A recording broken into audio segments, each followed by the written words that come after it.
Aujourd'hui, la question que les Européens se posent, ou en tout cas la question qu'ils devraient se poser, c'est est-ce que, après Trump, que ce soit l'année prochaine ou dans 5 ans, est-ce qu'après Trump, on aura un retour au statu quo ante, à l'état antérieur?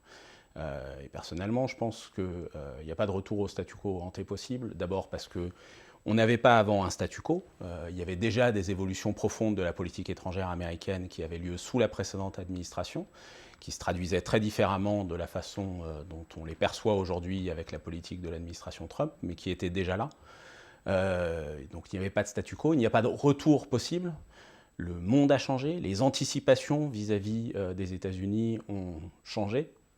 Et donc on ne pourra pas juste effacer et revenir en arrière ce qui se sera passé sous la présidence Trump, qu'elle dure 4 ans ou 8 ans.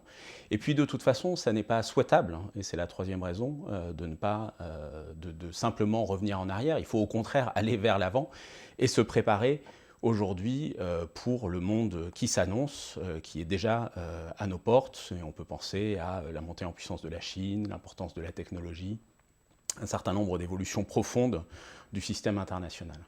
Qu'est-ce que ça veut dire pour les Européens? Évidemment, il y a plusieurs scénarios pour lesquels les Européens peuvent devoir se préparer, mais dans tous les cas, ce que je pense profondément, c'est que les Européens auront besoin d'être plus autonomes.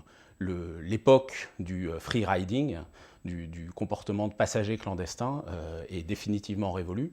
Il faudra que les Européens soient plus autonomes, soit pour être capables de prendre une part plus importante de façon convaincante du fardeau, le fameux partage du fardeau, dont les Américains parlent aux Européens depuis maintenant plusieurs administrations, pas juste sous la présidence de Donald Trump, ou que ce soit parce qu'ils se retrouveront dans certaines situations obligés d'agir par eux-mêmes.